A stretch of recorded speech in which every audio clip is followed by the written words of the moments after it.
విశాఖ కేంద్రంగా Google data సెంటర్ని ఏర్పాటు చేయబోతున్నటువంటి క్రమంలో అక్కడ రియల్ ఎస్టేట్ మార్కెట్ విపరీతంగా పెరిగిందని, అక్కడ కొన్ని రియల్ ఎస్టేట్ కంపెనీలు భారీగా పెట్టుబడులు పెట్టబోతున్నాయనేటువంటి వార్తలు వస్తూ ఉన్నాయి.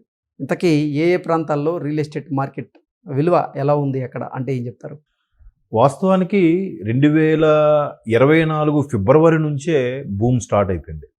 అంటే 24 మేలో ఎన్నికలు అవుతాయి, జూన్లో గవర్నమెంట్ ఫామ్ అయింది. బట్ అప్పటికే వైసీపీ పతనం గ్యారంటీ, ఘోర పరాభవం తప్పదని అన్ని సర్వేలు చెప్పడం, ఈ రియల్టర్లు కూడా ముందుగానే పసిగట్టి ఫిబ్రవరి ఇది సంక్రాంతి తర్వాత నుంచే 24 సంక్రాంతి తర్వాత నుంచి భూమి స్టార్ట్ చేశారు. నేను జనరల్గా అమరావతి, కృష్ణా, గుంటూరు వీటిలో భూమి స్టార్ట్ అయింది. అక్కడ నుంచి కొన్ని కాల్స్ కూడా వచ్చాయి నాకు. సార్ ఇట్లా మంచి ప్లాట్ ఉంది తీసుకుంటే, జనరల్గా చేస్తుంటారు కదా టెలికాలర్స్. సరే విశాఖలో కూడా మిత్రులు ఉన్నారు, అడిగితే నెక్స్ట్ కూటమి ప్రభుత్వం వస్తుంది కదా ఖచ్చితంగా బాగుంటుంది అనుకున్నారు. కాకపోతే ఇది ఐటీ హబ్గా ఉంటుంది, ఐటీ హబ్ కంటే చిన్న చిన్నగా వస్తాయి, టీసీఎస్ లాంటివి వస్తాయి అనుకున్నారు. కానీ మీరు అన్నట్టు గూగుల్ డేటా సెంటర్ కానీ, అలాగే గ్రీన్ హైడ్రోజన్కి సంబంధించినవి కానీ, ఇంటర్నేషనల్ ఎయిర్పోర్ట్ భోగాపురం అది రేపు జనవరి తర్వాత ఓపెనింగ్ కూడా అయిపోతుంది, అల్లూరు సీతారామరాజు ఇంటర్నేషనల్ ఎయిర్పోర్ట్ కానీ, ఇవన్నీ శరవేగంగా పనులు అయిపోతున్నాయి. ఖచ్చితంగా ఆ చుట్టుపక్కల ప్రాంతాలన్నీ కూడా బై డిఫాల్ట్గా ప్రపోర్షనేట్గా రేట్లు పెరిగిపోయాయి. అటు ఆల్మోస్ట్ ఆల్ విజయనగరం నుంచి ఇటువైపు అనకాపల్లి వరకు కూడా అసలు భయంకరంగా ఎక్కడా సెంటు స్థలం దొరకని పరిస్థితి ఉంది. ఒకవేళ దొరికినా కూడా బీభత్సంగా రేట్లు పెరిగిపోయాయి. హైదరాబాదులో నగర శివార్లలో మామూలుగా అపార్ట్మెంట్ కొనాలంటే 60-70 లక్షలు చెప్తున్నారు. నగర శివార్లు నేను చెప్పేది, మధ్యలో కాదు. ఇంకా విల్లాలు అంటే చెప్పక్కర్లేదు, ఇంకా 3-4 కోట్ల పై మాటే. అదే పరిస్థితి విశాఖపట్నంలో కూడా ఇప్పుడు స్టార్ట్ అయిపోయింది.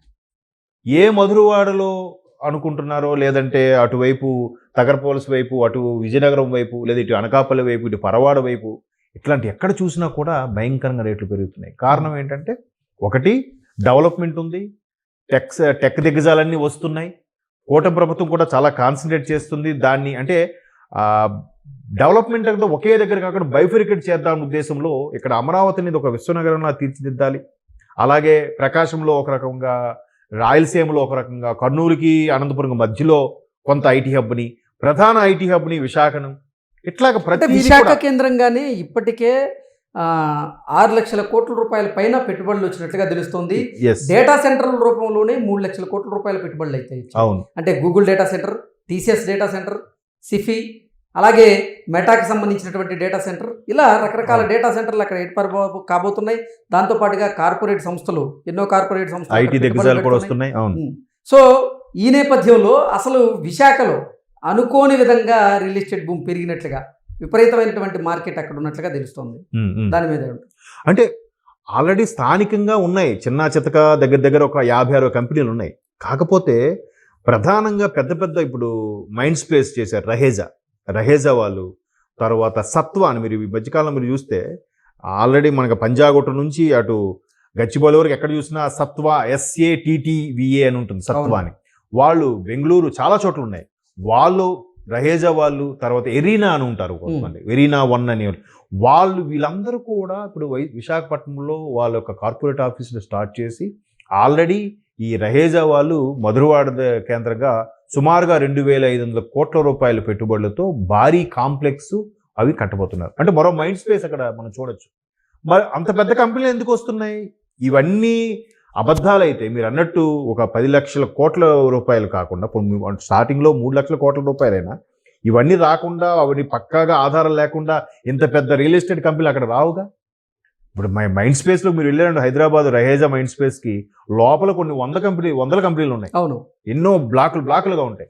సో అదే అక్కడ కాన్సెప్ట్ కూడా వస్తున్నారంటే పక్కాగా MOAలు చేసుకున్నారు కాబట్టి, నెక్స్ట్ ఫ్యూచర్ విశాఖే కాబట్టి ఈ రహేజా లాంటి వాళ్ళు, సత్వ లాంటి వాళ్ళు, ఎరీనా లాంటి వాళ్ళు వెళ్ళి పాగా వేశారు.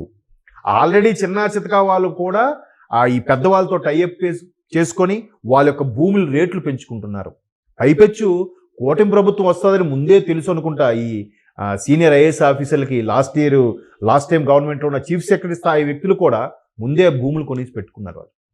ఇప్పుడు వస్తే వీటందరికీ రూపాయిది 10 రూపాయలు చేసి అమ్మడానికి వీళ్ళు ప్లాన్ చేసుకున్నారు. అంటే వాళ్ళు ప్రభుత్వ పరంగా వాళ్ళకి ఫేవర్గా పనిచేస్తే చేయొచ్చు, కానీ మేధస్సు ఉంటుంది కదా, నెక్స్ట్ ఇలాగా పోతుంది జగన్ గవర్నమెంట్, బాబు గారు వస్తే భూమి పెరుగుతుంది, మనం ముందే కొని పెట్టుకుందామని స్టడీ చేసుకున్నారు. ఈవెన్ దేవాదాయ సంబంధించిన భూములు కూడా కొన్ని కబ్జా అయ్యే పరిస్థితికి వచ్చేసింది. ఎందుకంటే ఇప్పుడు విశాఖలో అంత భయంకరమైన భూమి ఉంది. పైగా విశాఖ ఇప్పటికీ మామూలుగా ట్రాక్ రికార్డ్ ఏంటంటే ఒక పీస్ఫుల్ సిటీగా పేరుంది. బట్ ఇప్పుడు ఇవి ఏవైతే రియల్ ఎస్టేట్ ఇవన్నీ వస్తున్నాయి, డెవలపింగ్ వస్తుందో, మెల్లమెల్లగా క్రైమ్ రేటు కూడా పెరిగే అవకాశాలు ఉన్నాయని ఒక ఈ భయం కూడా ఉంది స్థానిక ప్రజల్లో. బట్ ఎవరు అభివృద్ధిని అడ్డుకోలేరుగా. అభివృద్ధి అడ్డుకుంటే ఎస్పెషలీ ఉత్తరాంధ్ర ప్రజలకి జగన్మోహన్ రెడ్డి గారు ఏదో క్యాపిటల్ అది ఇది చెప్పి చేసిన ఏదైతే ఉందో దాన్ని ఈ ఐటీ హబ్గా మార్చడం కూటమి ప్రభుత్వం వాళ్ళందరికీ ఊరటగా అనిపించింది. అబ్బా, మేము ఎక్కడో హైదరాబాదో బెంగళూరో ముంబైయో వెళ్ళి ఉద్యోగాలు చేయక్కర్లేదు, మా ఉత్తరాంధ్రకే విశాఖ కేంద్రంగానే ఇవన్నీ వస్తున్నాయి. సో మేము కుటుంబానికి వాళ్ళకి దగ్గరగా ఉంటూనే, తల్లిదండ్రులకు దగ్గరగా ఉంటూనే ఉద్యోగాలు చేసుకోవచ్చు అనే ఒక భరోసా కల్పిస్తుంది కూటమి ప్రభుత్వం. తద్వారా డెవలప్మెంట్ కూడా అలాగే ఉంది. దీనికి ప్రత్యక్షంగా మీరు అన్నట్టు 10 లక్షల కోట్ల పెట్టుబడికి ప్రత్యక్షంగా 1 లక్ష మందికి ఉద్యోగాలు వచ్చాయి అనుకుందాం అన్నీ కలిపి. బట్ పరోక్షంగా ఎంతమంది ఆధారపడతారండి? ఆ ఉద్యోగులకు అవసరమైన ఇల్లు అంటే ఆ ఓనర్స్ ఉన్న టెనెంట్స్గా దిగుతారుగా, వాళ్ళకి బెనిఫిట్. చాయ్ షాప్ వాడు, ఆటో వాడు, క్యాబ్ వాడు, హోటల్ వాడు, ఇంకా ప్రతిదీ కూడా కిరాణా షాపు ఒకటి పుట్టుకొస్తాయి అట్లాగా. సో ఇట్లాంటి డెవలప్మెంట్ ఉంది కాబట్టి రియల్ ఎస్టేట్ వాళ్ళు ముందుగానే పాగా వేసి ఇవన్నీ ప్లాన్ చేస్తున్నారు. పెద్ద వాళ్ళు వచ్చారు ఇప్పుడు, ఇంకా డెవలప్మెంట్ని ఎవడూ ఆపలేడు. వాళ్ళు ప్రతిదీ ఎంఓఎల్తో బేస్ చేసుకొని వాళ్ళ కంపెనీ అక్కడ ఎన్ని కంపెనీలు ఉంటాయి, వాళ్ళు అంటే ప్లగ్ అండ్ ప్లే అన్ని రెడీగా కట్టేసి డెస్క్లు అన్ని చాంబర్స్ రెడీ చేసి ఇచ్చేస్తారు. కంపెనీలు రావడమే తరువాయి, ప్లగ్ అండ్ ప్లే, మీరు ఎంత కాంట్రాక్ట్ చేసుకోండి. దాంతో పాటుగా అక్కడ కొన్ని వెంచర్లు కూడా వెలిసేటట్టున్నాయి కొన్ని రోజులు. వెంచర్ అటు ఇటు కొత్త వలస వరకు వెళ్ళిపోయండి. కొత్త వలస దాటేసింది. ఇంకా కొత్త వలస నుంచి అటు ఏంటో ఏదో ఊరు అలమంద ఏవో అంటారు ఎస్కోట వైపు, అటువైపు కూడా వెంచర్లు వెళ్ళిపోయాయి. మీరు ఇంకా విల్లాలు ఇవన్నీ కూడా భయంకరంగా వస్తున్నాయి. చిన్న రియల్ ఎస్టేట్ వాళ్ళు కూడా పెద్దవాళ్ళతో టైఅప్ చేసుకొని వాళ్ళు మీకు ఇట్లా ఇస్తాం, లేదంటే మీరు మా పక్కన మీరు వెంచర్ వేసుకోండి. ఇప్పుడు ఇంతకుముందు ఏం చెప్పేవారంటే కంపెనీలు పెట్టి చెప్పేవారు, మా కంపెనీకి జస్ట్ 2 కిలోమీటర్ డిస్టెన్స్ ఇది వెంచర్ ఉంది మీరు కొనుక్కోండి అని. ఇప్పుడు ఏం చెప్తున్నారు, రహేజా లాంటి కంపెనీ వస్తుంది, రహేజా పక్కనే మా వెంచర్ ఉంది కొనుక్కోండి అని చెప్తున్నారు. కంపెనీల పేరు చెప్పొచ్చు, బట్ రియల్ ఎస్టేట్ వాళ్ళు ఇంకో రియల్ ఎస్టేట్ పేరు చెప్పి కూడా బిజినెస్ చేస్తున్నారంటే దాని భూమి ఏ స్థాయిలో ఉందో just image. Okay, thank you so much.